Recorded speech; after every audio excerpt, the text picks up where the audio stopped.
ఏంటంటే మళ్ళీ పాపాలకు కొండ. నా పాపాలు ఎక్కువ చేసిన అనుకోండి నాకు మెల్లగా దొరుకుతారు.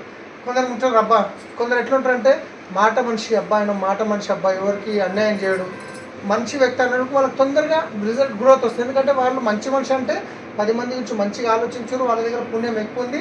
ఆయన చెప్పండి పలానా వ్యక్తి ఏదైనా చేస్తే తప్పు చేయడని 100 మంది చెప్తారు, 80 మంది అయితే జాయిన్ అవుతారు.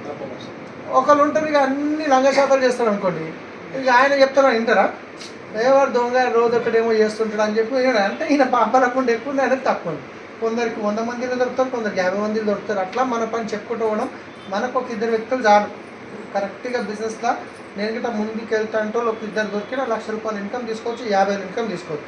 50,000 ₹1,00,000 వచ్చి కారు వస్తేగా ఇప్పటిదాకా ఎవరైతే అంటారు కదా శుభచింతక అంటారు, శుభచింతక అంటే ఎవరు, మనకు శుభం జరిగితే వాళ్ళకి చింత అవుతుంది, అమ్మ ఆయన ఇల్లు కొనే కదా, ఆయన కారు కొనే కదా.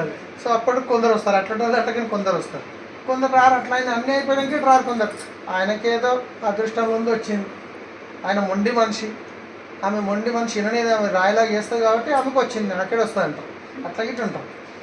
నాకు అన్ని అనుభవాలు ఉన్నాయి, అన్నీ ఇరుకుంటూ వచ్చినాయి. సో చేయాల్సింది ఏంటంటే మనం ఒక ప్లాన్ ఎక్స్ట్రా చెప్పడం, రోజు ప్లాన్ చెప్పుకుంటూ పోవడం అంతే.